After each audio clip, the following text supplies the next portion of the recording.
Merci à toutes et à tous. Le Festival du film fantastique de Gérardmer, cette année, a le plaisir et l'honneur de recevoir en invité d'honneur le réalisateur Neil Marshall. Neil Marshall, vous le connaissez tous, je ne vais donc pas vous faire l'affront de vous le présenter à nouveau, d'autant plus que quelqu'un qui est là va me rejoindre dans quelques instants sur scène pour en parler avec infiniment plus de talent. Mesdames et messieurs, merci d'accueillir Marc Godin et Neil Marshall.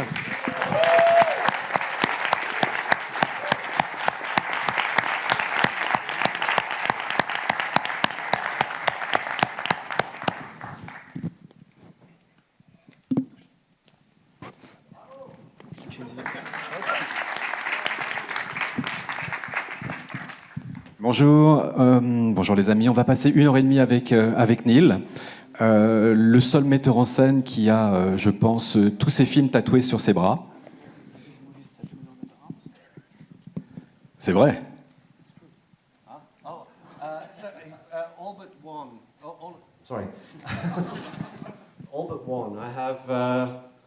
So on this side, I have Dog Soldiers, Descent, Doomsday, and Centurion. And on this side, I have The Reckoning, The Lair, Duchess, and Compulsion. And you'll notice that Hellboy is missing because I didn't write Hellboy, so it's not my baby.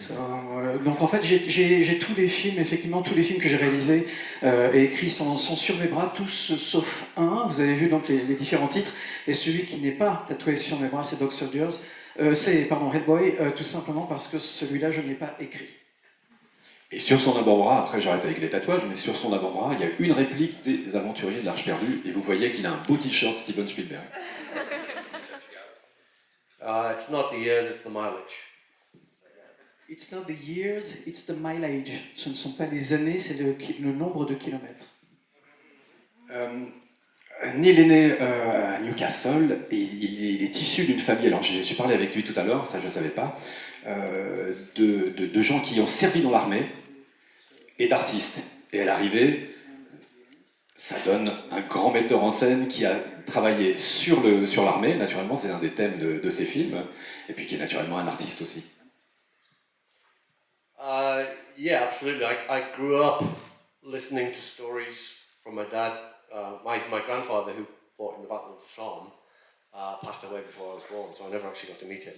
But my dad also served in the army, and I grew up listening to those stories of, I guess it's the brotherhood of being soldiers, the camaraderie, the humour more than anything, that kind of trench humour thing, and I really kind of clicked into that and sort of really wanted to bring that to the first film I made. At the same time, my family were artists, incredible painters and sketchers and calligraphers and things like that. So I don't know, I guess it's a combination of all sorts of things. I'm the first one to diverge into film. J'ai grandi effectivement entouré par des histoires. Alors tout d'abord de mon grand-père qui a combattu, notamment dans la Somme, et mon grand-père en fait je ne l'ai pas connu parce qu'il est mort avant que moi-même je sois né. Mais en revanche évidemment j'ai grandi avec mon père qui m'a raconté ses propres histoires à lui de la Seconde Guerre mondiale et évidemment tous les thèmes de fraternité entre les soldats, mais également d'humour. Il y avait beaucoup d'humour pour pouvoir survivre dans ces environnements extrêmement hostiles, dans l'humour des tranchées, tel qu'on l'appelle. Et puis moi, eh bien, j'ai aussi grandi entouré d'artistes, entouré de peintres, de calligraphes, de dessinateurs, et je suis dans cette lignée donc de ma famille. Je suis le premier qui a décidé d'utiliser le médium cinéma, le film, pour pouvoir raconter mes histoires. And for years, my dad would always ask, when am I going to get a real job? Et pendant des années, mon père passait son temps à me demander quand est-ce que tu vas avoir un vrai métier. J'ai l'impression que tout commence avec Les Aventuriers de l'Arche perdue, vous le découvrez quand vous êtes tout jeune, et c'est un choc absolu. Yeah, do you get that idea? Yes, I saw Star Wars in the cinema when I was 7, when it first came out. Shows how old I am. And I fell in love with cinema. I fell in love with going to the cinema, movies, with that, and that picked up from there. And then shortly afterwards, I guess I was 11, Raiders came out, And I went to see that at the cinema, but I also saw the making of Raiders of the Lost Ark on television. And the two things clicked. It was like, this makes that magic. I suddenly understood it. And I just immediately knew that what he's doing, him, I want to do that for a living. And that's when it started. J'ai vu La Guerre des Étoiles lorsque j'avais 7 ans. I did too, by the way. Et je suis tombé amoureux avec le film, avec ce film, avec le cinéma, avec l'expérience d'aller voir un film dans une salle de cinéma. Pour moi, ça a vraiment été presque une révélation quand j'ai vu ce film, aussi jeune en tout cas, ça m'a ouvert les yeux. Et un tout petit peu plus tard, quand j'avais 11 ans, je suis allé voir Les Aventuriers de l'Arche perdue, et surtout, à peu près au même moment, à la télévision, je suis tombé sur le Making of, un documentaire sur le tournage des Aventuriers de l'Arche perdue, et dans mon cerveau, les deux se sont vraiment connectés les uns aux autres, et ça a fait comme un déclic dans mon cerveau. Je me suis dit, voilà, c'est en faisant ça qu'on obtient ça, cette magie, elle naît de ce travail. Et ce travail-là, c'est un travail que je pouvais faire moi aussi, donc ça a été le début de ma vocation. And, you know, there I was 11 years old, from a working class family in Newcastle. London seemed like a million miles away, let alone Hollywood.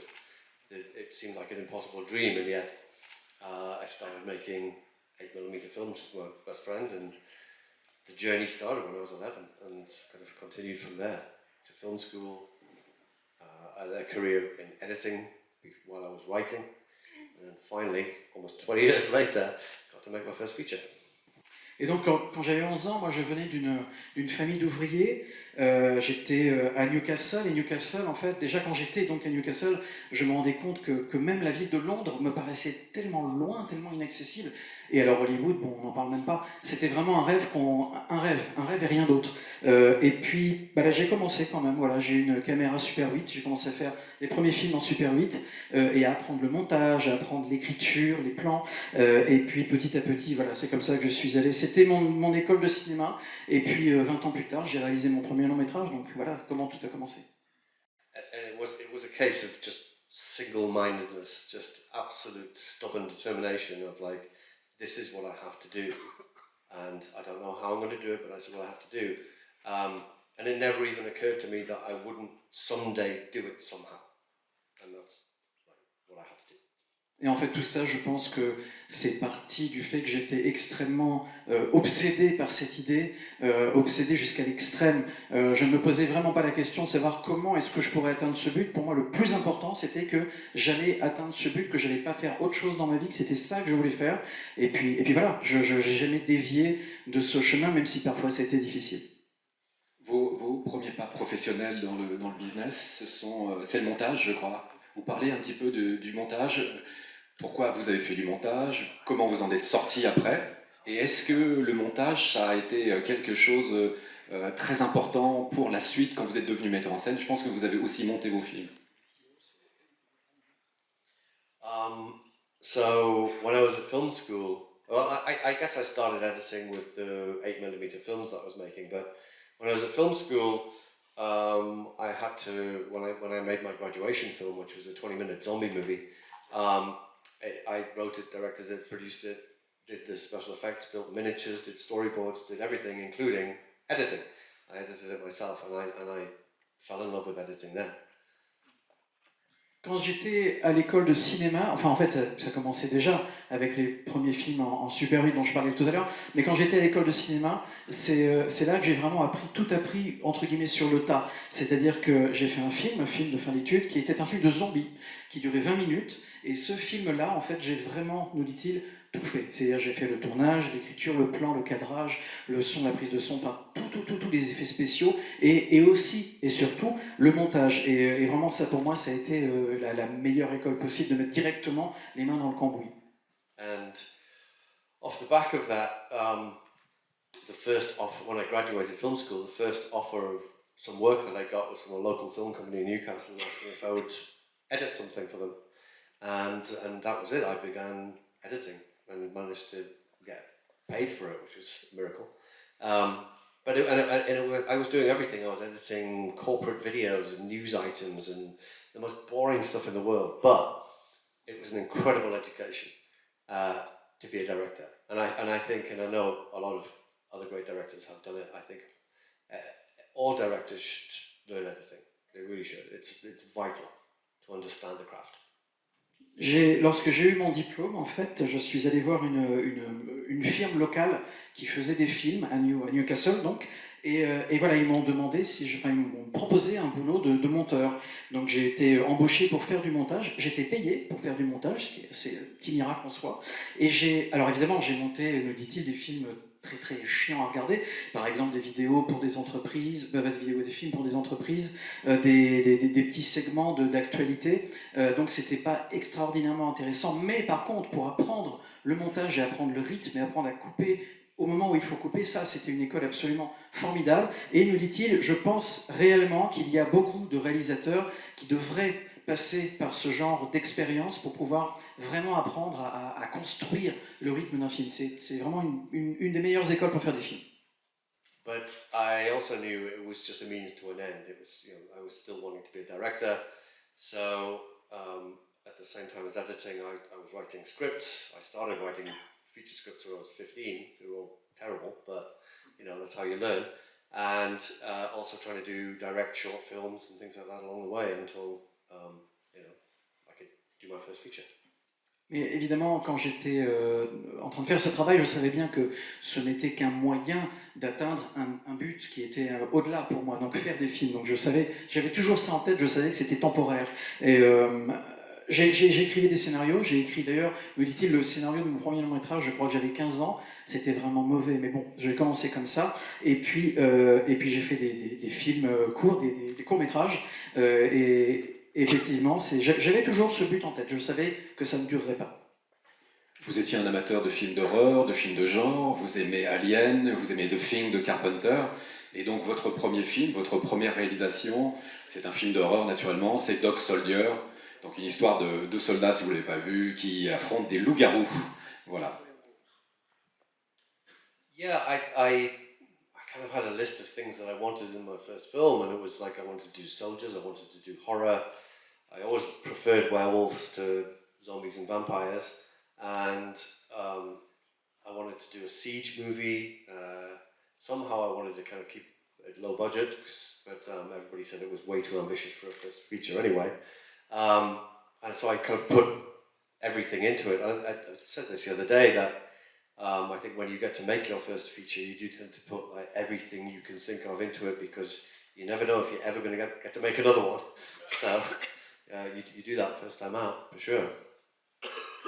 J'avais une liste de choses que je voulais traiter dans mon premier film. Et donc je m'étais fait une liste de tous les sujets que j'aurais envie d'aborder dans mon premier, deuxième, troisième film. Alors je voulais faire un film de soldats, je voulais également que ce soit un film d'horreur, mais je voulais aussi qu'il y ait des loups-garous. Alors pourquoi ? Parce que personnellement, j'ai toujours préféré les loups-garous aux zombies, etc. C'est vraiment les loups-garous, c'est quelque chose que j'ai toujours aimé. Je voulais également faire un film de siège, un siège dans un siège, pas un siège où on s'assoit, mais le siège d'une ville, si vous voyez ce que je veux dire. Et également je savais également que le film devrait être à petit budget, et je voulais utiliser ça pas comme une contrainte, mais comme une richesse. Et puis finalement, j'ai tout simplement mis tout ça dans le même seau, j'ai tout mélangé, et ça a donné le scénario de Dog Soldiers, qui était donc ce premier film. Et nous dit-il, il y a beaucoup de gens qui pensent que quand on veut faire un premier film, on a tendance à tout mettre dedans, tout ce qu'on a envie de faire, on met tout dans le premier film, parce que quand on fait un premier film, on ne sait pas du tout si on pourra en faire un deuxième. Donc on se dit, bon voilà, c'est maintenant, je vais faire tout ce que j'ai envie de faire, parce que peut-être que c'est ma seule chance. And obviously I fell in love with horror from an early age. My dad introduced me to the Universal Horror Monsters when I was about 5. I watched Frankenstein and things like that, and then later when VHS became available, I could see, so I was like 10, I think then, 10, 11, I could see Alien, American Werewolf, Texas Chainsaw Massacre and things like that, and The Howling, and obviously these inspired me greatly as well. So it seemed like horror was a great gateway into getting to make a film. A lot of my favorite directors started out in horror, Pete Jackson and Sam Raimi and people like that, Spielberg, I think, Duel and Jaws and stuff like that. So yes, it seemed like the logical progression to get a first feature made should be horror. But of course, there you go. Cliffhanger. But of course, at the time, and especially in the UK, nobody was making horror films. It was really difficult. Nobody wanted to make horror films. they were looked down upon. The UK industry is incredibly snobby anyway, so that didn't help. So yeah, everybody was saying, no, we don't do horror films here. Il me semblait que le genre horreur, c'était un moyen, peut-être le meilleur moyen, en tout cas pour moi à ce moment-là, pour pouvoir faire des films. Le genre horreur, ça a toujours été quelque chose qui a été important pour moi. C'était le genre en fait qui m'a fait aimer les films au départ. Je me rappelle des films Universal que mon père me faisait voir quand j'avais seulement 5 ans. Donc déjà tous les Frankenstein, etc. C'était vraiment quelque chose de très important pour moi, mais également un petit peu plus tard quand les cassettes VHS sont arrivées, qu'on a pu voir beaucoup plus facilement et beaucoup moins cher également des films à la maison. Et là, je suis ouvert à Alien, au Loup-garou de Londres. Non, ça, c'était pas le Loup-garou de Londres à l'époque, c'était celui d'avant, je sais probablement. C'était déjà le Loup-garou de Londres.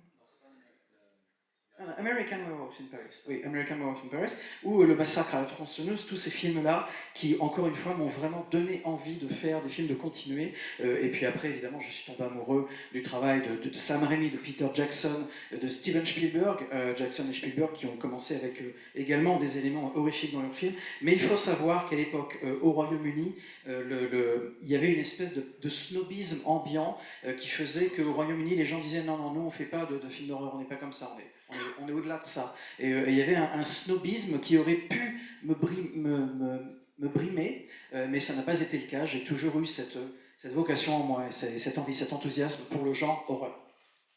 And so having written the first draft of Dog Soldiers in 1995, it took 6 years to get it made. Various false starts, and nobody in the UK wanted to have anything to do with it. It wasn't their cup of tea, as they said. And eventually it got funded by a spinach magnate from Arkansas and the Luxembourg Film Fund. So it all came together, thankfully.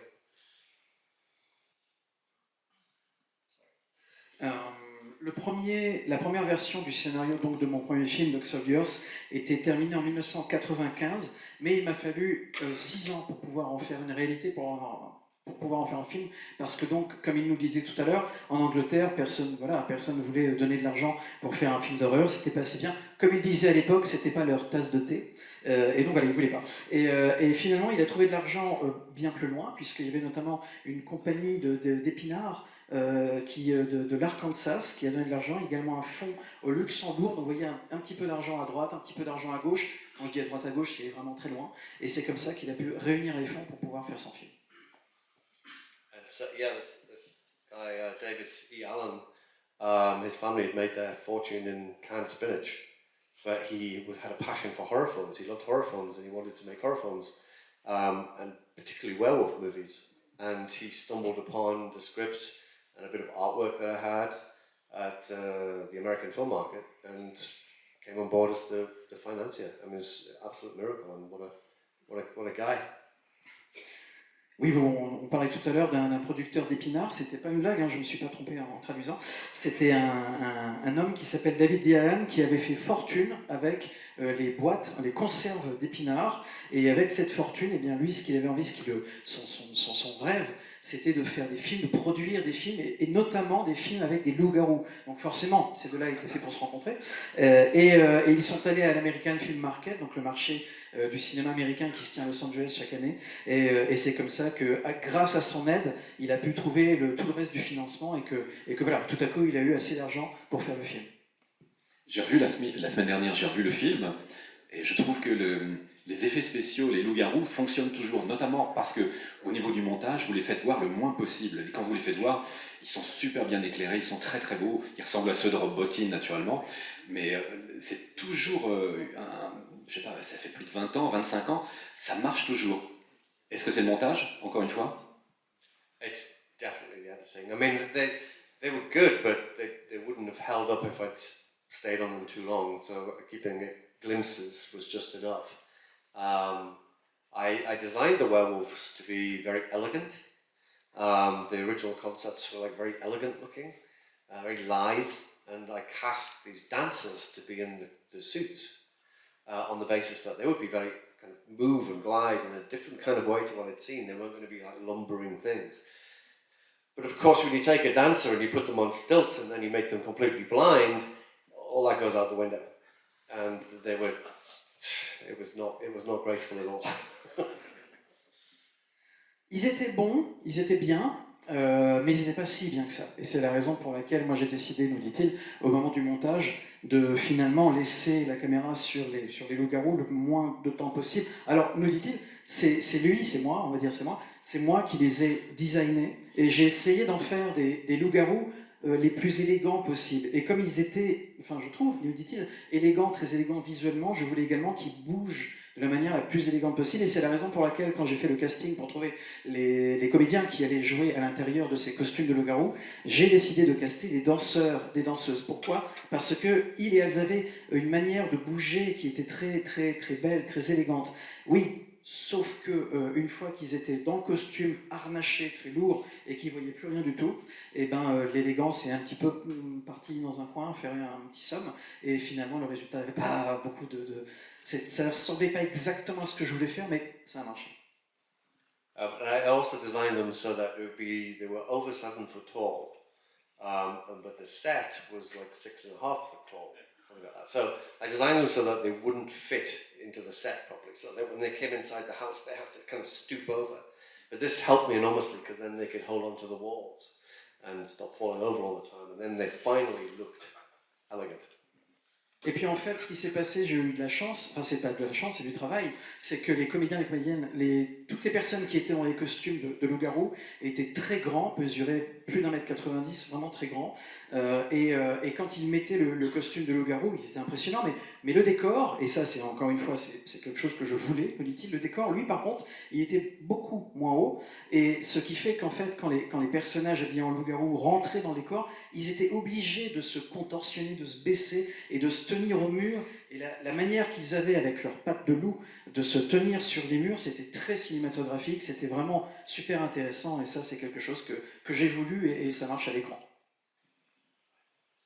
Le deuxième film, votre deuxième film, c'est ce qu'on a vu hier en version restaurée 4K, The Descent, probablement votre chef-d'œuvre, je pense.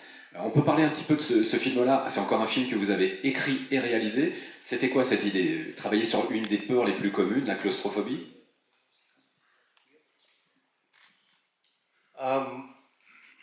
It's something that I remembered from. I went on a school trip when I was, I don't know, 11 years old or something like that, and we were all taken down a mine. You'd probably never be able to do that today. Take a bunch of kids down a mine, and at some point, what could happen? And we get all the way to the bottom of the mine, and it was hundreds of feet underground. And the guy said, "Turn your lights off." And so we all did, and for the first time experienced pitch black. Like, you just can't imagine it, like, until you've done it for the first time, you're like waving your hand and you can't see a thing. And then he said, "Oh, by the way, there's like a 200-foot drop just over there, so don't wander off in the darkness." And suddenly everybody's lights are back on and we're like, "Ah!" And I think that definitely stuck in my mind. Pour The Descent, en fait, je pense que faut que j'arrête de dire en fait, hein, vraiment. Ouais, non, mais c'est horrible.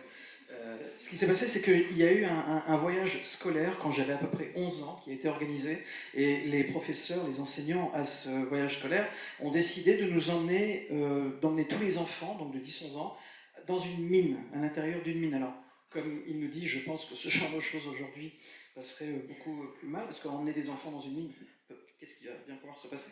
Et donc, ils nous ont emmenés tout en bas de la mine. Alors, on parle d'une mine qui faisait pas loin de 50 mètres, hein, c'est vraiment, vraiment profond. C'est 10 fois les catacombes de Paris.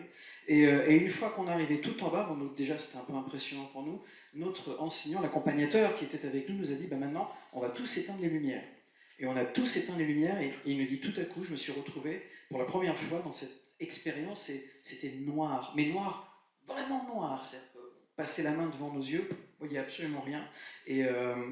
Et pendant qu'on était donc en train de s'émerveiller, de ne rien voir du tout, l'enseignant en a profité pour nous dire, alors par contre faites attention parce que pas très loin de vous, là, il y a une crevasse de 100 mètres, donc si jamais vous glissez un petit peu, vous allez tomber, on ne vous retrouvera jamais. Ça l'a marqué, hein, manifestement ça l'a marqué. So Yeah, no, off the back of Dog Soldiers, some critics had said that they appreciated the claustrophobia of the setting, the cottage being quite claustrophobic, and so I kind of thought, that's not claustrophobic, I'll give you a claustrophobic, and set out specifically to make the most claustrophobic film I could think of in a cave, and utilising not only the environment but the light, just to make it just even more oppressive as possible. And I also thought that Dog Soldiers, while it had some scary moments, was also quite a comedy. And I wanted to make just a truly scary horror film and do something a bit different. Et lorsque j'ai fait Dog Soldiers, je me suis rappelé qu'un critique avait notamment dit que c'était un film qui était parfois vraiment claustrophobique, on ressentait cette oppression, notamment dans la scène du collège, et lui a lu ça, enfin j'ai lu ça, puisque je suis lui, hein, donc, et j'ai lu ça et je me suis dit, ça c'est pas la claustrophobie, je vais t'en donner de la claustrophobie. Et il a décidé de faire le film le plus oppressant possible, enfin en tout cas vraiment d'essayer d'aller à vraiment faire ressentir cette claustrophobie dans le spectateur. Et il a notamment essayé de faire ça avec la lumière qui en fait finalement paradoxalement rend l'environnement encore plus oppressant parce que c'est très réduit. Et puis également dans Dog Soldier, c'est un film certes d'horreur, mais où il y a quand même pas mal d'éléments de comédie, pas mal de rire pour faire relâcher la tension, alors que là, il a vraiment voulu faire un truc aller au plus noir et dark possible. And in terms of the lighting, so I was discussing how we were going to light it while I was writing it. So I was, with my DP, I was talking about how are we going to light this thing while I'm writing the script, because I wanted to do it different. I'd never seen a horror film entirely set in a cave, but I'd seen sequences set in caves, and they were always overlit. There was always like, you know, a beautiful shaft of light coming from nowhere just to make it look pretty. I was like, we're not doing that, because I'd been caving and was like, I know that's not what it's like. I went caving with the actresses before we shot it as well, and just as research. And yes, the only light that's down there is what you take with you. And so I said, we're going to film it that way as well. And so massive parts of the screen are going to be black, and that's great. That's fine. It'll add to the claustrophobia. And you'll think that somebody's miles away and a little light, and then they'll shine a torch, and you realise there's a huge wall there, or something else, something scary in the dark. So we're going to utilise that, and I factored that into the script as I was writing it. Je me suis basé principalement, encore une fois, sur l'éclairage. Quand j'étais en train d'écrire le script et qu'on était en train d'en parler avec le directeur de la photographie, il m'a demandé « mais comment est-ce qu'on va faire pour éclairer tout ça ? Ça va pas être évident. » Et ce que j'ai décidé, c'était... J'avais vu certaines séquences dans d'autres films, et à chaque fois qu'on est dans des endroits très très restreints comme ça, il y a toujours trop de lumière, parce que peut-être pour que le résultat soit plus joli, je ne sais pas, mais il y a toujours trop de lumière. Et moi, ce que je voulais, c'était vraiment avoir des passages où on était vraiment dans le noir, pitch black, et le moins de lumière possible. Et parfois, lorsqu'on voit le film, eh bien, on voit qu'il y a certaines séquences qui sont vraiment complètement sombres et obscures, et puis on voit un petit point de lumière à un moment donné, on se dit, tiens, il y a un truc au loin, et tout à coup, la lumière arrive, on fait passer une lampe torche, et on se rend compte qu'en fait, au lieu de noir, on se retrouve face à une grande muraille, comme ça, et c'est vraiment ça que j'ai essayé de rendre, l'impression en tout cas que j'ai essayé de rendre avec le film. J'ai regardé la semaine dernière le making-of du film, et j'ai découvert que le film a été intégralement tourné en studio. Donc il n'y a pas du tout de plan dans des grottes ou quoi que ce soit. C'était impossible de faire ça dans une vraie grotte, mais le truc aussi, c'est que j'ai l'impression que les actrices avaient très très froid, ça avait l'air d'être des conditions difficiles. It was very difficult, yes. I think there's probably a film to be made about a film crew going into a cave and dying, because when I went caving with the actresses, we concluded very, very quickly. It was like, if we try and film this in a cave, we're all going to die. There's just no happy ending here. It's just too dangerous, too impractical. It was never going to work. Trying to find the right cave for the script, because the script had specific beats in it. It was like we had to find the cave that fit the script. It was never going to happen. So we quickly concluded we were going to have to build them. But that said, I wouldn't want anybody to think it was a nice, comfortable shoot in the studio. It was in January, there was no heating in the studio, and all the water, because we constantly had rain machines, there's waterfalls, there's all this kind of stuff. That's ice cold water. So after every take, the actors, who were soaked, all the girls were soaked, had to be rushed off, wrapped in blankets, put next to a heater because they would have got hypothermia otherwise. So they were shivering for real all the time. Le tournage a été très difficile, clairement. Hein, et en plus de ça, vous avez peut-être vu, je ne sais pas, mais il y a un documentaire qui traîne où il y a une équipe de télévision qui part explorer, en tout cas filmer une grotte et qui finit par y mourir. Donc forcément, ça met l'ambiance hein, tout de suite. Et avec les comédiens, j'ai fait un peu d'exploration de caves, de grottes, etc. avec eux auparavant. Et on s'est rendu compte assez vite que si on décidait de tourner le film dans une vraie grotte, dans une vraie cave, enfin une cave, ce qu'on appelle une grotte, on allait probablement finir par y mourir. Donc c'était peut-être pas la meilleure idée du monde. Donc on s'est dit que finalement peut-être que c'est une meilleure idée de construire le décor. Ce qu'on a fait, on a construit le décor. Mais attention, je ne veux pas, nous dit-il, que vous pensiez que le tournage c'était super, c'était génial. Non, non.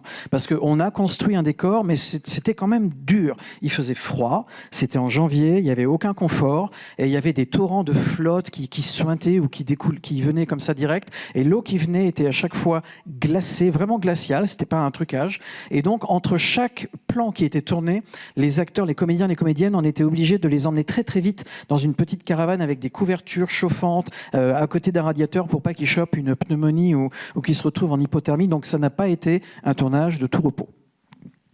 Un petit mot aussi sur les créatures qui sont là encore magnifiques. Again, the crawlers were like werewolves. I wanted to do something practical, but I wanted to make it much easier on myself and not have people in suits or stilts or anything like that, and take it down to the kind of bare minimum. What I was inspired by was things like Nosferatu and the Master from Salem's Lot was like something like hairless and scrawny. I said my other inspiration was Iggy Pop.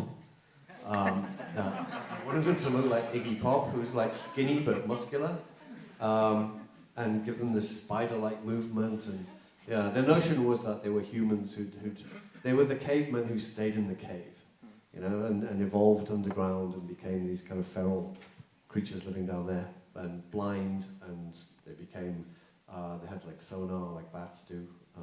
So yeah, agree with them. And it was played by a bunch of Geordie actors who were up for it.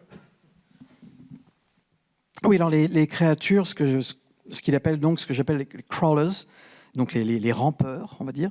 Moi, je voulais vraiment que ce soit des créatures pratiques, pas des images de synthèse, mais des vraies, quoi. Voilà, qui soient ici. Mais en même temps, comme ça a été vraiment très compliqué lorsque j'ai filmé Dog Soldiers avec les loups-garous, etc. Là, j'essayais vraiment d'aller au minimum. Et mon inspiration pour ces créatures, c'était Nosferatu, bien sûr. Donc c'est pas de poil, au contraire, hein, vraiment, c'est presque lisse comme ça, mais avec une espèce de peau un peu visqueuse, mais un peu élastique comme ça, pas vraiment humaine, ou en tout cas humain qui s'est beaucoup dégradé. Et c'était ça mon inspiration. C'était également Iggy Pop, parce que Iggy Pop, c'est quelqu'un qui est très très mince, pour ne pas dire maigre, et qui en même temps est très musclé. Donc on sent aussi le danger, la puissance potentielle de cette créature, même si on est en train de parler de Iggy Pop. Et moi, je vois ces créatures comme des hommes. Il y a très très longtemps, des centaines d'années, des hommes qui sont descendus dans les caves et puis dans les grottes, et qui sont restés dans les grottes et qui ont petit à petit évolué pour vraiment correspondre à l'endroit où ils étaient. Et voilà, pour moi, les créatures, c'était ça. I think it's funny. So while I was at pains to desexualize the women in the film, when you look at it, you kind of go, okay, there's a bunch of women being chased around a cave by naked dudes covered in lube. What's that all about? Oui, j'ai essayé de désexualiser tout ce qui se passait à l'intérieur de cette grotte, mais en même temps, c'est vrai que quand on regarde le film, en tout cas quand moi j'étais en train de réfléchir au film, on a tous ces personnages qui sont poursuivis par des gens nus, couverts d'une espèce de glu qui ressemble un petit peu à de la vaseline. C'est très étrange, hein, finalement, c'est très psychanalytique tout ce qui se passe dans cette... Il est très étrange. Dans cette grotte, c'est très étrange. La transition parfaite, ça serait Iggy Pop. Le méchant de Doomsday, c'est aussi Iggy Pop, non? In Doomsday? Yeah. Yes, it was Craig. Same actor, same reference. Yes, same actor. So that's Craig was the lead crawler. I didn't know that. There you go. Well, it's good that you noticed the E-pop connection. But yeah, that was just fun. Just getting a chance to do a kind of Mad Maxy Escape from New York, whatever, you know, all the post-apocalyptic 80s movies that I loved so much, combined with things like Excalibur and just an 80s fest all in one movie. Yeah. Oui, effectivement, c'est une référence que vous avez vue avec beaucoup de brio, puisqu'effectivement, en fait, c'est le même acteur. C'est le même acteur dans les deux films, en Doomsday et dans celui-ci. Et c'était les mêmes références, donc références Iggy Pop, etc. C'est donc Greg qui avait ce côté musculeux, qui avait ce côté Mad Max quelque part, puisqu'on était un peu à la même époque, en fait. Hein, c'est toujours les mêmes références. Et puis, il y avait toutes ces références que moi, j'avais, donc quelqu'un de vraiment musclé, de vraiment dangereux, toutes mes références des années 80, des films des années 80, de New York des années 80, tout ça, ça s'est retrouvé donc dans ce personnage. Et effectivement, c'est logique que ce soit le même acteur qui soit dans les deux films. Et bravo, bien vu. En tout cas, après le succès de The Descent, vous avez un budget conséquent, je pense que vous avez 28 millions pour faire Doomsday, donc qui est un film, je ne sais pas si vous ne l'avez pas vu, qui est un film post-apocalyptique, qui fait un petit peu penser au film de John Carpenter, New York 97, et vraiment un Mad Max, avec en plus des histoires de chevaliers, un casting incroyable, Bob Hoskins, Malcolm McDowell. Vraiment, si vous ne l'avez pas vu, je vous le conseille. C'est une incroyable série B survitaminée, du pur Neil. I highly recommend it, obviously. Yeah, it was a chance to do something different. I had more money, so more toys to play with. We shot it in South Africa. And In Scotland too? And Scotland. So we had the opportunity to go to these places and work with amazing cast. I could blow lots of stuff up, which is great. Crash cars, design cars, then crash them. So it was just such fun to make. I had all the toys. And I think, you know, it's 28 million, but I think it looks like it's 60. I mean, it looks like it's a much bigger movie than it is because we got such production value. It originated because I had this... Do you want to say that first? No. Okay. No. It originated because I had this idea, this image popped into my head of futuristic soldiers squaring off against a medieval knight. And I was like, okay, how can I make that happen without involving time travel? So I didn't want to do a time travel movie. And then I came up with this, you know, the whole Doomsday concept. But it's an action, post-apocalyptic action movie, but shot through with a very horror sensibility, as in it's gory as hell, which is fun. Je recommande ce film vraiment, hein, nous dit-il, si vous ne l'avez pas vu, il faut absolument que vous alliez le voir là, tout de suite maintenant. C'est un film dans lequel on a eu beaucoup de chance parce qu'on avait plus d'argent et en plus de ça, on a pu tourner dans des endroits incroyables, notamment on l'a tourné en Afrique du Sud et en Écosse, donc on a pu aller là-bas, déjà rien que ça c'était formidable. Et puis, c'est ce qu'il nous dit, le casting était incroyable, il y avait des voitures, on a pu créer, designer des voitures incroyables et ensuite on a pu les casser, ce qui était absolument formidable. Et en plus de ça, on a pu faire exploser des trucs. Bref, on s'est beaucoup amusé. Je me suis beaucoup amusé. Et c'est vrai que grâce à tout ça, le film a donc coûté 28 millions de dollars. Mais quand on le voit à l'écran, on a l'impression qu'il en a coûté 100. C'est parce qu'on a vraiment eu de la chance et on a vraiment réussi à faire en sorte que chaque centime qui nous a été alloué se voit vraiment à l'écran. Et c'est comme ça. Et après, l'image... C'est pour moi la référence, l'origine, c'est vraiment quelque chose de pop, quoi. C'est la pop culture. Et je me suis posé très très vite la question. Voilà, j'ai envie de faire une histoire où il y a des soldats futuristes du futur qui se battent contre des chevaliers médiévaux. Comment est-ce que je pourrais réussir à faire une histoire où ça se passe sans faire intervenir le voyage dans le temps? Et puis, bon, voilà, évidemment, j'ai commencé à réfléchir à tout ça et j'en ai fait une histoire post-apocalyptique, etc., etc. Mais bien sûr, c'est le film qu'on a tous vu à partir de maintenant. Il y a quelque chose qu'on voit dans Doomsday, mais aussi dans tous vos films, c'est un niveau de violence graphique qui est très étonnant. Dans Centurion ce matin, ça m'a encore étonné. Le sang, c'est quasiment des éjaculations comme Jackson Pollock, quoi. Il y a quelque chose, non mais au niveau de la violence, des têtes qui sautent, des corps coupés, il y a quelque chose que vous aimez, ça vous fait marrer. Racontez-nous. What's wrong with that? Non, pas de mal, mais ouais. I think it's just like, I'm a big kid at heart, and it's kind of like when you're a kid and you just get hold of the paint and you just want to splash the paint, the red paint everywhere. So when you're on set and you get hold of the blood, you just want to splash it everywhere, and it's just fun. It's a lot of fun. And coming up with new and creative ways to dismember and whatever people on screen it's creative. You know, you've got to be you've got to have a good imagination of how can we kill people off, because it's been done so many times on film, and to come up with new ways is tricky. So, I mean, one of the most, there's so many great deaths in Doomsday, but one of them was, we were going to run over a guy with a tank. And I said to Paul Hyatt, the makeup guy, I said, can we just like get a dummy and just fill it full of blood bags and run it over with the tank and see what happens? And yeah, it was awesome. It's a splatter everywhere. Quand on est un enfant, je crois qu'il y a encore un enfant en moi, et quand on est un enfant, eh bien, on aime avoir des pots de peinture, de la peinture, et puis voilà, balancer la peinture dans tous les sens, faire des grosses splashes partout. C'est quelque chose qui est très enfantin, et je crois que c'est resté en moi quelque chose d'assez enfantin de faire pareil sur un tournage, pas avec de la peinture, mais avec du sang, du faux sang évidemment, et de tout simplement le faire partir dans tous les sens possibles. Et puis, moi, je fais des films d'horreur, je fais des films dans lesquels les gens se font tuer. Et des gens qui se font tuer dans des films, on a déjà vu ça tellement de fois que c'est pas évident de trouver une nouvelle manière de voir des gens se faire exploser en 1000 morceaux.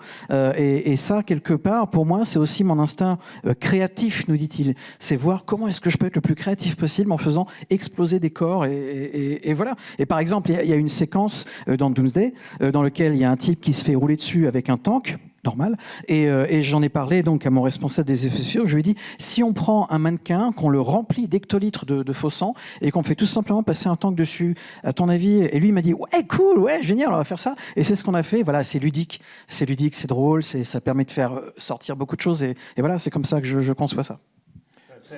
In my experience, the people who make horror movies are the nicest people in the film industry, and the nicest fans too. And I don't know. I think it's. I say it's a little bit childish, but it's a bit cathartic. But you know, better that we're doing this on screen than anybody's doing it in real life. So. Oui.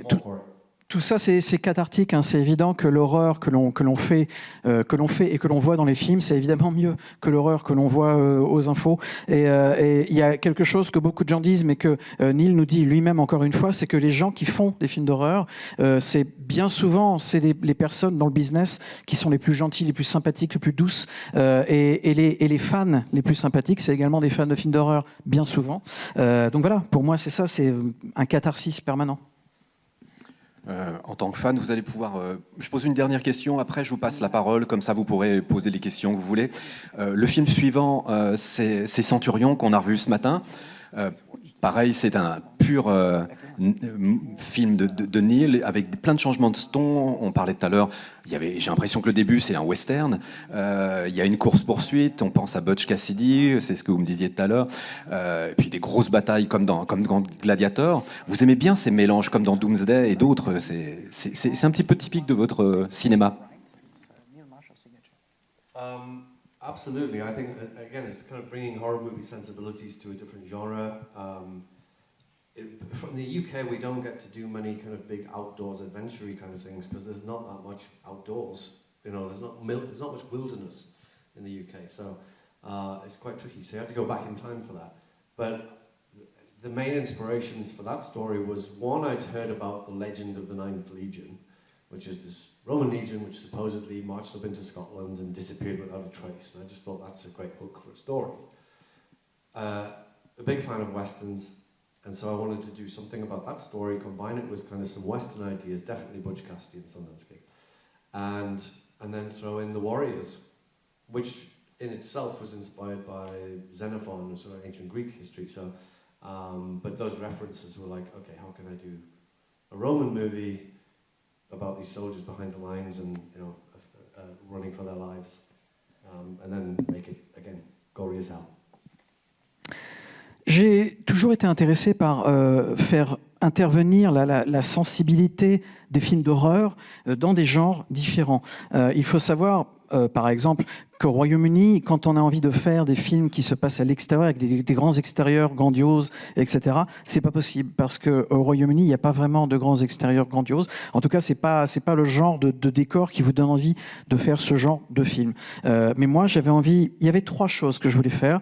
C'était tout d'abord faire intervenir une légende écossaise, la légende des 9 légions, dont il y en a une qui disparaît, etc. Donc ça, c'était une des premières idées que j'ai eues. La deuxième, c'était de faire intervenir le thème du western dans le film, Et donc effectivement, la référence dont vous avez parlé à Butch Cassidy and the Kid, c'était évidemment une des références principales que j'avais en tête. Et la troisième chose, c'était les guerriers. Et ça, c'était toute une référence qui venait de l'histoire des mythes, de la mythologie grecque. Et je voulais essayer de mélanger un peu tout ça. Et voilà, c'est ce qui a donné lieu à ce film Centurion, avec effectivement, encore une fois, plusieurs influences en même temps dans le même film. And so it wasn't just the sake of doing gore for gore's sake. I wanted to be honest to the world that I was depicting. It's like if you're in that medieval world and there's people fighting each other with axes and spears and knives and swords, it's going to be messy, and I just wanted to depict that, honestly. Et je voulais également que ce soit le plus gore possible, mais je ne voulais pas que ce soit gore juste parce qu'il faut du sang. Non, il y a quand même une raison derrière ça, et la raison c'est que le film a des thèmes évidemment très médiévaux, c'est vraiment le Moyen-Âge, et comme vous le savez probablement tous, le Moyen-Âge c'était un temps où quand on se battait vraiment. On se battait avec des masses, avec des clous, avec des haches, et forcément c'était sale. Et voilà, et donc il y avait du gore, il y avait du sang, il y avait de la viande, et voilà, c'est pour ça qu'on voit ça dans le film. Vous écrivez, vous réalisez, je ne suis pas sûr que vous aimiez qu'on vous appelle un auteur, mais néanmoins, dans Centurion, il y a une dimension politique, parce qu'à l'époque, c'est l'invasion de l'Afghanistan, il y a des similitudes avec ce qu'on voit dans le film. It's there, if you want to read it that way, absolutely. You can't avoid dealing with, imperialism and such like, when you're dealing with the Romans, so it was just interesting to tell it from a different point of view and explore the grey areas of that kind of concept. And I wanted to make two sides that you could absolutely sympathise with, individuals, not necessarily the sides, but the individuals within the sides. And so, with Olga's character, I didn't just want to have a villain per se, like she's perceived as a villain in a way, but she's totally sympathetic. And it's tragic at the end. It's like it's sad when she dies, but you totally get why she is the way she is. And so I thought it made it more about individuals than groups. But I don't know. You're the only person who calls me an auteur, so I don't hear it very often. But I'll take it. Thank you. C'est là, cette dimension politique quelque part dont vous parlez, elle est là. Si vous le voyez, le film comme ça, oui, effectivement, elle est là. Je crois que ce qui m'intéresse, c'est de faire voir différents points de vue. Une histoire avec différents points de vue, et puis aussi il y a beaucoup de zones un peu grises, un peu dont on ne sait pas trop qu'est-ce qu'il a voulu dire. Ça m'intéresse aussi de laisser le spectateur sa libre interprétation, de laisser chaque spectateur libre de penser, de réfléchir de la manière dont il veut par rapport à ce que je fais voir. Et puis aussi il y a deux camps, on va dire, voilà. Et dans les deux camps, on peut aussi trouver des personnages qui ont chacun des motivations qui tiennent la route. Il n'y a pas forcément blanc-noir, mais beaucoup de gris, beaucoup de zones grises. Et par rapport à ce personnage, je ne voulais pas que ce soit vraiment un personnage méchant, comme on en voit partout. Non, mais beaucoup plus ambigu, quelque part. Et puis également avec une fin tragique, quelque part. C'est un destin, une vie qui est éminemment tragique, mais on comprend, en voyant le film, pourquoi elle est comme elle est, pourquoi elle agit comme elle agit. On le comprend, même si on n'est pas forcément derrière, on le comprend. Mais voilà, je m'arrête là, nous dit-il, parce que vous êtes la première personne qui m'appelle, donc qui me donne cette dénomination d'auteur. Mais ça me va très bien, il n'y a pas de problème, vous pouvez continuer, mais c'est la première fois. Donc je m'arrêtais là. Si vous avez des questions, vous prenez la main.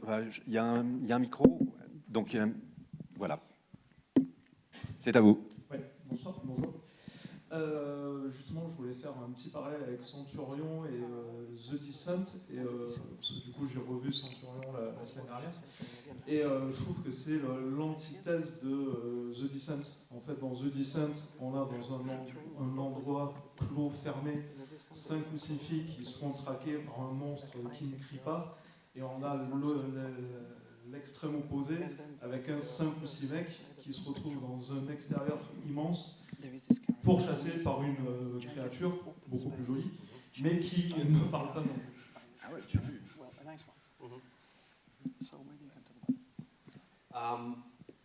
That's very interesting. I've not really made that comparison before, because normally Descent gets compared to Dog Soldiers in the fact that I'd made a movie with all men, and then I made it, well, essentially all men, one woman, and then I made the following movie with an all-female cast. But yeah, I suppose it's like Centurion is Descent Inside Out, as I went for the most spectacular landscapes and spectacle and scope that I could put these 5 guys in. So it's less about claustrophobia, it's more, is it acrophobia? Like the fear of wide open spaces? Yeah. One of those. Anyway, some kind of phobia. But yeah, and pictophobia. Alors oui et non, parce que Dog Soldiers, en fait, je l'avais fait comme Descent, je l'avais fait comme l'opposé de Dog Soldiers, donc passer d'un casting presque entièrement masculin à un casting presque entièrement féminin, c'était ça qui m'intéressait. Mais quand j'ai fait Centurion, c'est vrai que ce qui m'intéressait, c'était de faire voir des paysages spectaculaires. C'est surtout ça, en fait, qui a été mon moteur pour ça.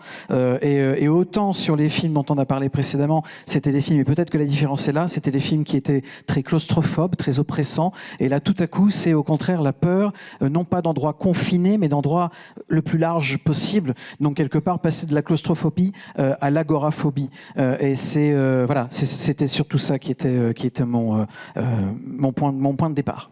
Yeah, and just very briefly that I really set out to make as an epic wilderness adventure in the UK, which is virtually unheard of. I don't know that there's many others out there. So it was, yeah, I was trying to do something different.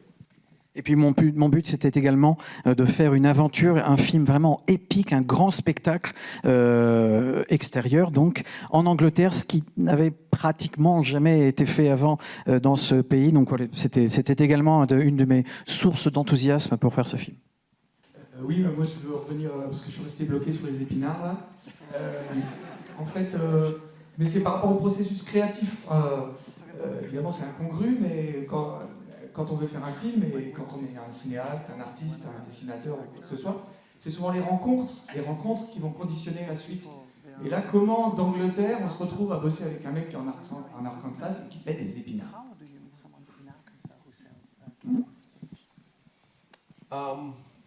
So much of filmmaking is luck and timing. And the luck and timing in this case was that I had a sales agent from the UK on board the film, and they took the script and somebody built a maquette of the werewolf, beautiful model of the werewolf, and they took that to Los Angeles to the thing called the American Film Market, which is held in November in Los Angeles, and David Allen just happened to be there looking for a project, and he loved werewolf movies, and the werewolf caught his eye, and that was it. I mean, he might have, you know, if he skipped that stall or whatever it is, like just, you know, fate could have taken a very different turn. I still believe that one way or another I would have got the film made, because I just was not going to rest until I did, but he made it happen, so eternally grateful. Vous savez, faire des films, c'est vraiment un mélange du bon timing, du bon moment, et puis de beaucoup de chance. Et quand on a beaucoup de chance et qu'on est au bon endroit au bon moment, il se passe des choses. Et c'est exactement ce qui s'est passé avec cette rencontre, donc tout à fait étrange, avec cet homme qui a donc fait fortune dans la conserve d'épinards. J'avais un agent qui était chargé de promouvoir mon script un peu partout, et cet agent est parti donc un jour à Los Angeles pour participer à l'American Film Market, l'AFM, qui a lieu chaque année en novembre à Los Angeles. Il est parti, il avait un petit booth, un stand, il avait un petit stand dans lequel il y avait notamment une maquette, une maquette du loup-garou, le loup-garou en plus petit. Et c'était vraiment une maquette très réussie, ça a attiré l'œil. Et ça a attiré l'œil de cet homme, David, donc, très beau prénom, qui était là-bas avec son argent et ses conserves d'épinards. Et lui, il cherchait un projet. Et lui, donc, encore une fois, il a toujours aimé le thème du loup-garou. Et quand il a vu cette maquette du loup-garou, eh ben, ça lui a attiré l'œil. Et voilà, c'est comme ça que ça s'est fait. Et c'est ce que nous dit Neil, c'est incroyable, comme quoi tout peut vraiment tenir à rien. Parce que ce jour-là, à l'American Film Market, Si donc le David en question était passé en tournant la tête dans l'autre sens, il ne se serait pas arrêté à ce stand-là et sa vie aurait pris un tour très différent du tour qu'elle a pris. Voilà, donc c'est vraiment le destin. And if you look very carefully, there is a can of spinach in the film. Et si vous faites gaffe, il y a une boîte d'épinards dans le film. Je voulais venir sur Hellboy, savoir déjà comment vous êtes arrivé sur le projet et comment on embarque un projet après les 2 films de Guillermo del Toro, qui est quand même très respecté, enfin voilà, c'est un très grand réalisateur, mais et donc comment on fait pour aborder ce projet-là en sachant que lui, il a apporté quand même beaucoup de ces thématiques, et j'ai l'impression quand même que vous êtes revenu beaucoup plus aux comics de Magnolia, c'est-à-dire qu'il y a vraiment des moments dans le film où on voit des planches du comics, beaucoup plus peut-être que dans les films del Toro. Je veux savoir si c'était vraiment ça qui vous avait amené sur le projet. So I came to Hellboy. I've been working in television in the US. I hadn't directed a feature film in 9 years, and I was offered the Hellboy job on the basis that Guillermo was not going to be making a third Hellboy movie. They wanted to reboot the franchise, but they wanted to do a darker horror version of Hellboy, closer to the comics, and Mike Mignola was involved with writing the script. So on that basis, I agreed to do it. But I contacted Guillermo beforehand and I wanted to run it by him and not necessarily get his approval, but at least sort of just let him know that it was happening. And he was obviously fine with that. But I didn't know that his fans were going to be less fine with it. Who knew? They're a fierce bunch, and what can you do? Because I think his fans are fans of him as opposed to Hellboy fans, and I was trying to make a Hellboy for the Hellboy fans. But it turned out I wasn't able to do that either.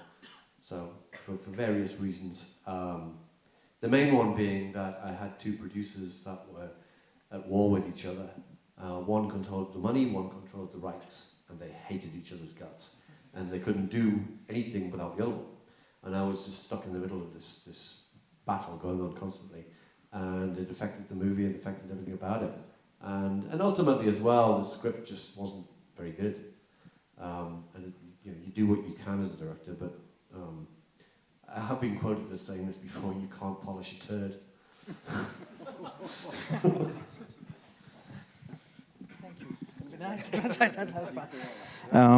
Yeah, thank you. Hellboy, au moment où on m'a contacté pour Hellboy, je travaillais à la télévision aux États-Unis, pour la télévision aux États-Unis, et je n'avais pas fait de film depuis 9 ans à ce moment-là de ma vie.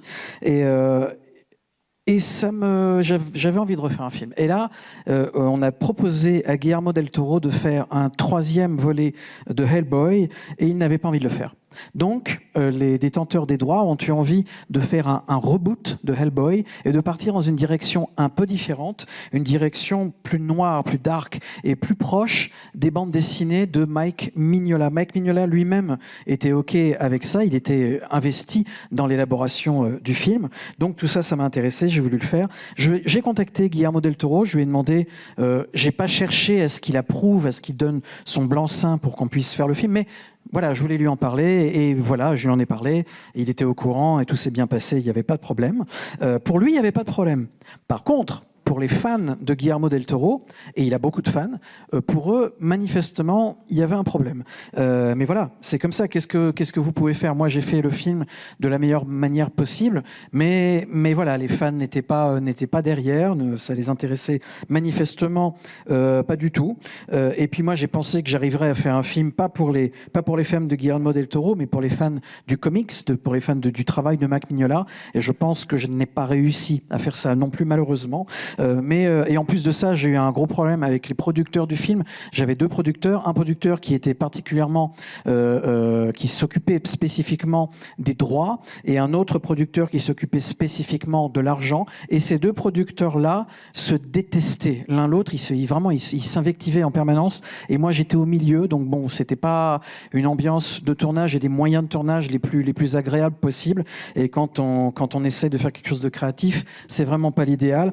Et puis en plus de ça, tout simplement, le scénario n'était pas extraordinaire. Et comme il y a une phrase qu'on entend parfois, qui est « on ne peut pas polir un étron ». Et effectivement, c'est un petit peu le problème que j'ai eu. C'est parfait, mais il est très bon.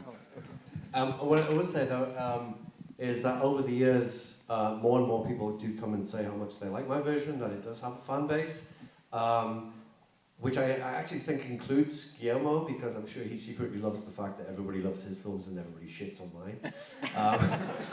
You know, he came out of it quite well, but you know, it was an experience. You live and learn. Année après année, je me rends compte qu'il y a de plus en plus de gens qui viennent me voir et qui me disent il y a une espèce de base de fans qui est en train de se construire.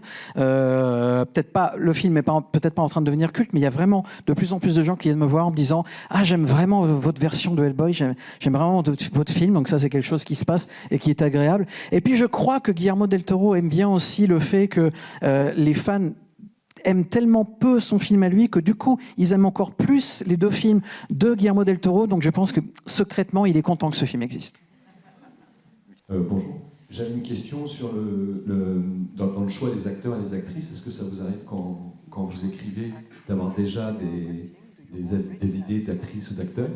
Et puis dans la constitution du film, est-ce que vous êtes complètement libre dans le choix de vos acteurs ou vos actrices, ou quelquefois vous avez des contraintes vis-à-vis de la prod? Et quand vous travaillez avec des directeurs et directrices de casting, c'est quoi ce que vous attendez d'eux? I think any writer-director can't help but think of certain actors in certain roles, but it's kind of a dangerous track to go down because you very rarely end up with those actors. It's like, I don't know, it's chance, it's luck, it's timing, it's so many factors. So you don't really want to get too clingy about a certain actor in a role. It's better to try and keep an open mind so that when you do start casting and the casting directors bring you ideas and options that you maybe never thought of, and you know, half the time you go after somebody and you end up with somebody completely different and they are brilliant in the role.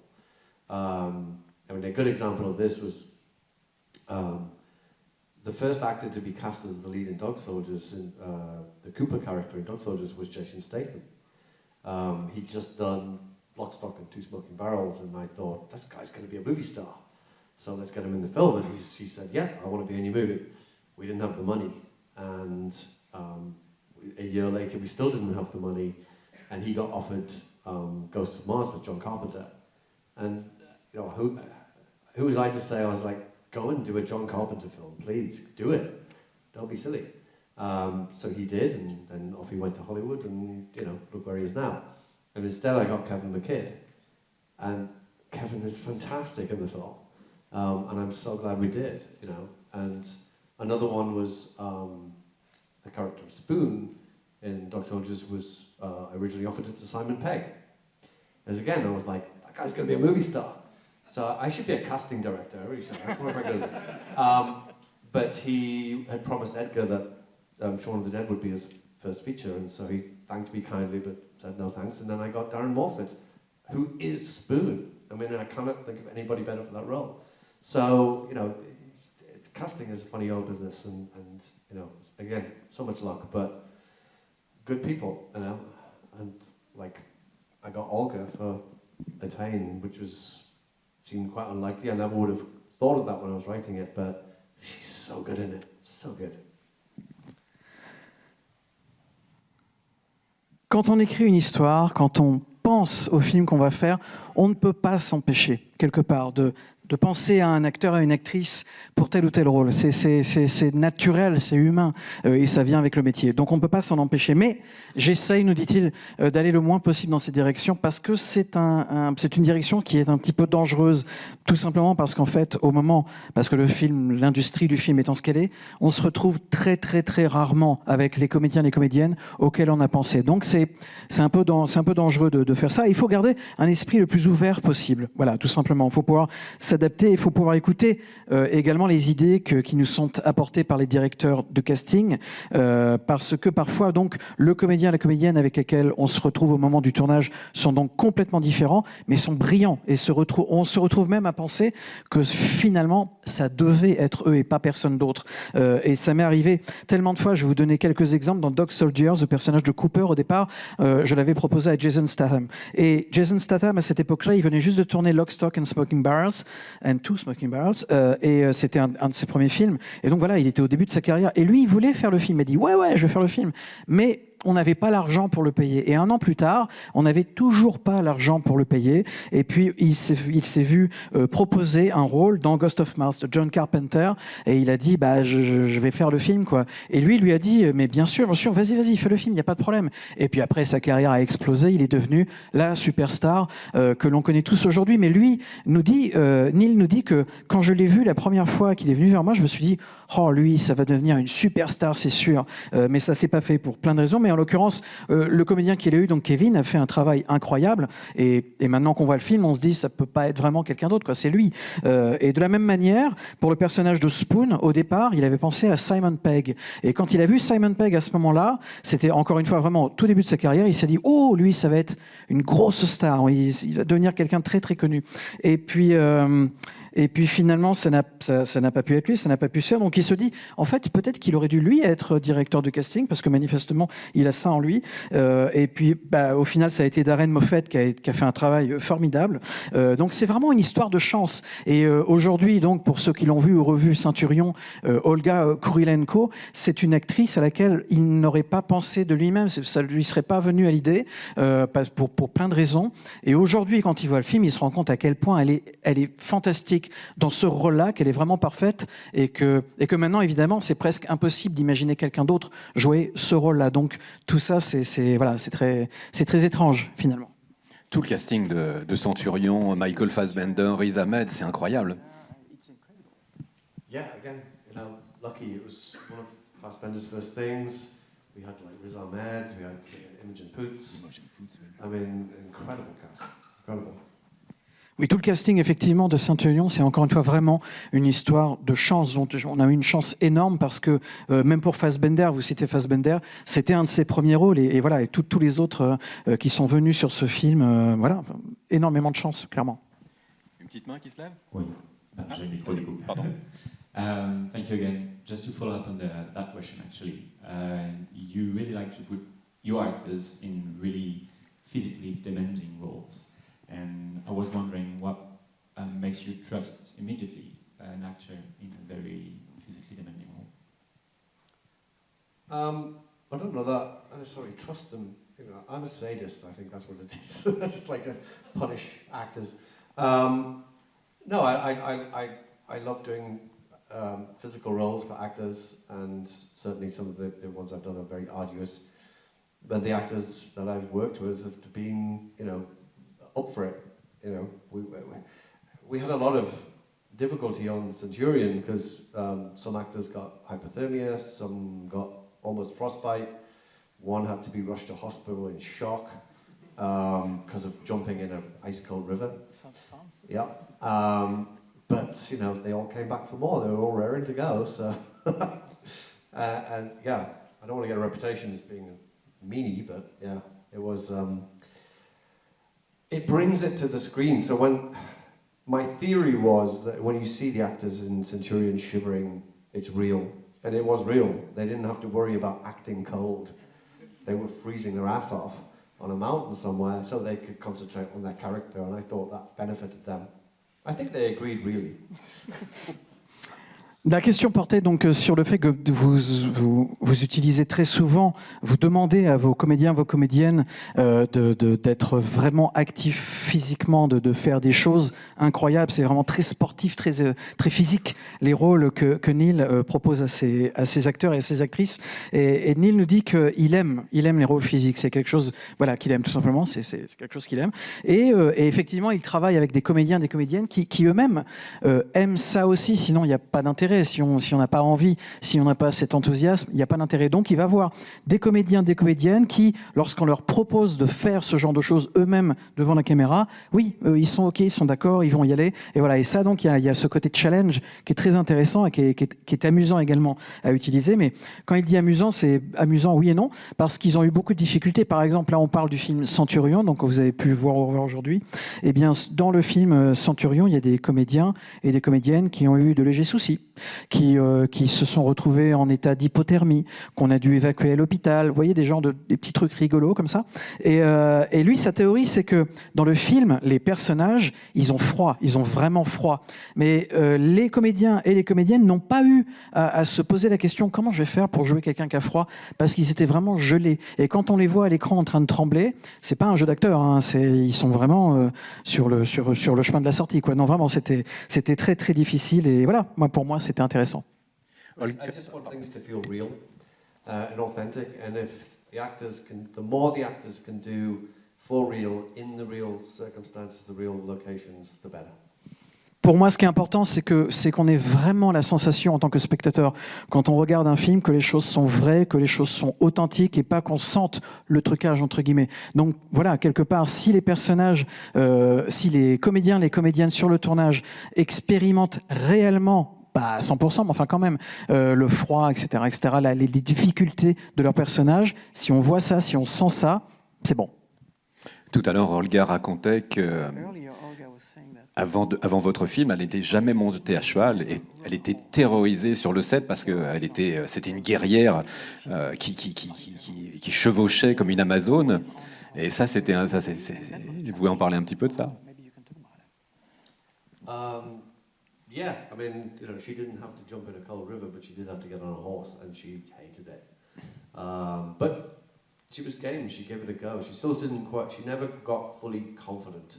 And I mean, the horses, as I quickly learned, like trying to direct horses is a nightmare. They're never going to do what you want them to do. So I very quickly learned to embrace that. Of like, they're going to bump into each other and all sorts. And if you try and just do take after take and stop them bumping into each other, it'll never happen. So just embrace the fact that they will bump into each other. It's fine. But yeah, so Olga had to learn to ride. She gained a degree of confidence. We used her stunt double on some of the faster riding stuff. But she was okay. She was okay. She wasn't the most scared. The actor Lee Ross was the most scared. He was terrified of the horses and terrified of being anywhere near them. At least, I'll go get on the horse and give it a go. Olga Kurilenko n'a pas eu à plonger dans une rivière gelée, donc ça c'est déjà ça. Mais effectivement, il a fallu qu'elle apprenne à monter sur un cheval et à donner l'impression qu'elle était super tranquille, en confiance avec le cheval, ce qui n'était pas vraiment toujours le cas. Mais il nous dit que Olga sur le tournage n'a jamais réellement atteint le niveau de totalement en confiance, aucun problème avec le cheval. Non, il y avait toujours petite crainte, mais ça se voit pas. C'est une très bonne actrice. Et puis alors par contre, en tant que réalisateur, Neil nous dit, je peux vous dire, vraiment, diriger des chevaux sur un tournage, c'est l'horreur. C'est vraiment très compliqué, très difficile. Ils n'arrêtent pas de se cogner les uns aux autres, les chevaux. Et même quand on essaie de faire en sorte qu'ils se rentrent pas l'un dans l'autre, ils le font quand même. Donc bon, voilà, on fait avec. Et en ce qui concerne donc encore une fois Olga Kurilenko, elle a fini par être vraiment en confiance avec le cheval, en tout cas bien plus que d'autres comédiens, notamment Lee Ross, qui lui par contre était terrorisé du début à la fin. Enfin voilà, c'était une catastrophe. Bonjour, merci beaucoup pour tous vos films et pour tout ce que vous avez fait. Fin 2024, vous aviez annoncé qu'il n'y aurait finalement jamais de suite à Dog Soldiers suite à des problèmes de droit, mais dans la foulée, vous aviez annoncé que vous aviez déclaré que vous aviez envie de faire un nouveau film de loup-garou, si possible en réunissant la même équipe. Et vous aviez même posté une affiche sur un projet qui s'appelait Werewolves in London. Je me permets de demander, est-ce que le projet est toujours d'actualité? Est-ce que vous pouvez peut-être nous en dire un peu plus désormais? Well, first of all, I'd say never. That's all I will say. But yeah, the other project was on the basis that I might never make a Dog Soldiers sequel. I still wanted to make another werewolf movie, and because it was like I don't need the rights to make another werewolf movie, and came up with Werewolves of London, which is inspired by the song. And that's still a work in progress. I'm writing other stuff at the moment, but I do want to write that at some point and make it. It's a really cool idea. It might kind of exist in the Dog Soldiers universe, but it might not, I'm not sure. But werewolf things are afoot, for sure. Voilà, la chose que j'ai envie de vous dire, c'est qu'il ne faut jamais dire jamais. Donc voilà, déjà, je dirais ça. Et puis par rapport à l'autre projet dont vous parliez, en fait, j'ai commencé... en fait, c'est marrant. Et je suis en train de travailler sur un autre film de loup-garou. Voilà, c'est en cours. J'y réfléchis, j'écris des choses. Et puis il faut savoir qu'en fait, finalement, ce sera peut-être pas une suite directe parce que il n'y a pas de question de droit. C'est une histoire de loup-garou qui est inspirée par une chanson. Enfin, voilà, il n'y a pas d'histoire de droit. Donc voilà, ça va peut-être se faire, peut-être pas, peut-être. C'est en tout cas ce que je peux vous dire, c'est que j'y travaille et que c'est en cours. Et puis voilà, on verra bien ce qui se passe. Est-ce que ça va se passer dans l'univers de Dog Soldiers? Qui vivra verra. Moi, j'ai lu une information, je ne sais pas si elle est vraie ou pas, il faudra me le dire, que de base, vous étiez intéressé pour adapter un roman qui finalement a été adapté par Nicolas Winding Refn qui s'appelle donc Drive. Donc je voulais savoir quelle est votre vision sur le film que Nicolas a fait et qu'est-ce que vous auriez voulu faire avec ça. So yes, God, this was a long time ago. So I was attached to Direct Drive in its earlier incarnation when Hugh Jackman was attached. It was him starring, me directing, a script, amazing script by a guy called Hossamini.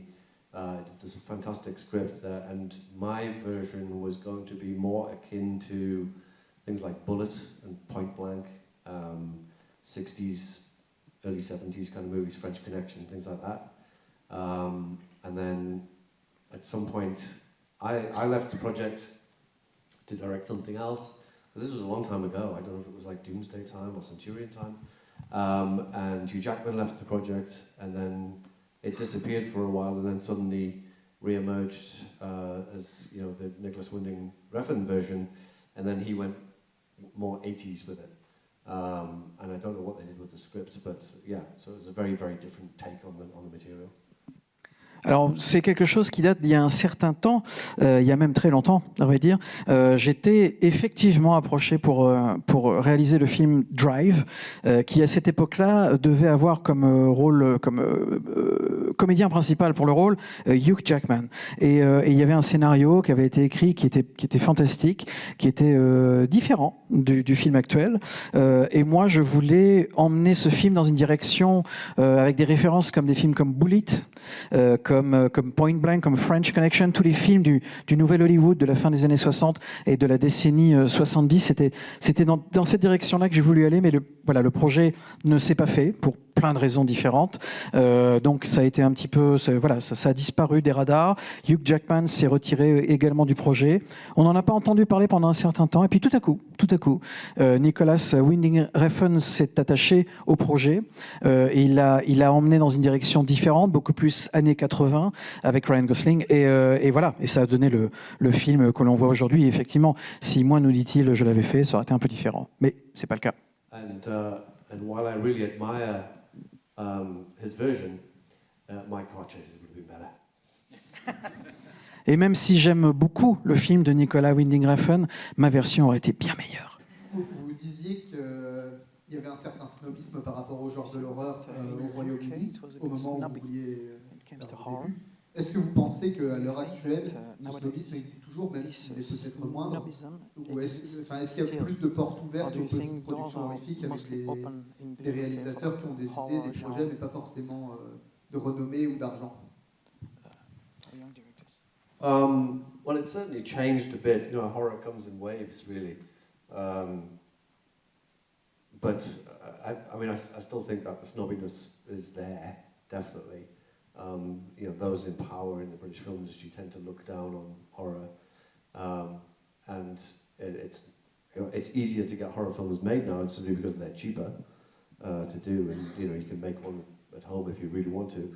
But yeah, that still does exist, and it takes somebody like an established director like a Danny Boyle or something like that to do a horror film, to do 28 Days Later, to get the British film industry to take note. But yeah, it's still snobby. Je pense que ça a changé un petit peu, mais seulement un petit peu, nous dit-il, parce que, vous savez, le genre de l'horreur, c'est quelque chose de... c'est cyclique. Parfois, c'est vraiment le genre, tout le monde a envie d'en faire, et puis après, non, puis après, ça revient, etc. En dents de scie. Mais je crois que ce snobisme, il est encore là, il existe encore, même si on peut penser que quelque part, faire un film d'horreur, ou en tout cas dans un film de genre, c'est plus facile que parfois, souvent, que faire un autre film parce que ça coûte moins cher. C'est plus système des débrouilles et voilà, ça coûte pas très très cher et on peut avoir des bonnes surprises. Mais le snobisme, il est encore là. Et je crois que, en tout cas, pour des jeunes réalisateurs, c'est difficile. Par contre, quand on est un réalisateur qui a déjà du bagage derrière lui, comme Danny Boyle, puisqu'on pense principalement à lui, avec 28 jours plus tard et toutes ces suites, là, évidemment, oui, ça peut marcher, mais ça reste quand même assez marginal. Bonjour. Moi, j'ai une question du coup pour une personne, voilà, par exemple, qui aimerait réaliser un film, par exemple, demain, par passion ou autre. Quel est le meilleur conseil que vous pourriez lui donner à cette personne, du coup, qui aimerait débuter dans le cinéma, sachant que le secteur est quand même assez fermé. Donc voilà, quel serait votre meilleur conseil, du coup, à ce propos? That is the big question, right? A lot of people want to be directors now. Well, obviously there are certain advantages available to potential filmmakers now that you're holding in your hand a 4K camera now that can shoot, a movie, and you can edit it on your laptop and you can distribute it on YouTube if you just want to get something done and get it out there and get noticed and start building your reputation. And that seems to be the way to go, which we didn't have back in the day. And it seems that that's kind of a good way to get noticed, I think, because if you have the talent, people will notice it, and word will get around, and then you'll start either getting followers or start reaching people and making connections. And the other thing is to just try and network as much as possible, because so much of it is based on the people that you meet, and however you do that, just trying to gain access to events or networking events somehow, and get sneaky, force your way in, cheat your way in. That's it. Making films is it's an act of will, and you have to want it. You have to want it more than anything else in your life. You have to want to make those films, and that's ultimately how you'll get it done. So lie, cheat, steal, beg, borrow, whatever. That's how you're going to make films, because it has to be the most important thing in the world to you.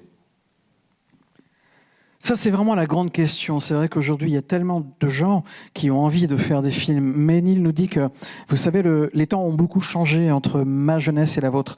Parce que à mon époque, c'était vraiment pas évident de trouver une caméra, c'était pas facile de pouvoir faire voir son travail. Aujourd'hui, tout le monde, vous avez dans votre poche un petit appareil qui permet de filmer en 4K. Tout le monde là, voilà. Vous voulez faire un film, faites-le. Faites-le, ça coûte pas cher, appelez des copains, faites-le et puis mettez-le sur YouTube.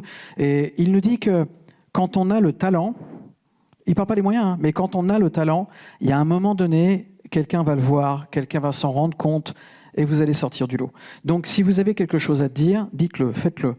Vous pouvez vraiment facilement le mettre sur YouTube. Aujourd'hui, c'est quelque chose d'extrêmement facile. Et puis aussi, l'autre chose qu'il nous dit, c'est essayer de faire du réseautage, essayer de contacter des gens qui connaissent des gens, et de connaître un maximum de personnes dans un maximum de directions, d'aller dans des événements comme le festival du film fantastique de Gérard Armé, et de rencontrer des gens et de leur parler de votre travail, et d'avoir des numéros de téléphone, des adresses email. Et il faut vraiment essayer de mettre le pied dans la porte, et puis après de forcer l'entrée et de rentrer, parce que ça marche comme ça. Il faut vraiment faire des films, c'est un acte de volonté. Il faut vraiment avoir la foi, la volonté, et ne pas se laisser abattre par le moindre obstacle qui vient, parce qu'il y en a beaucoup sur le chemin. Donc faut foncer. Et si vous avez un truc à dire, vous allez y arriver.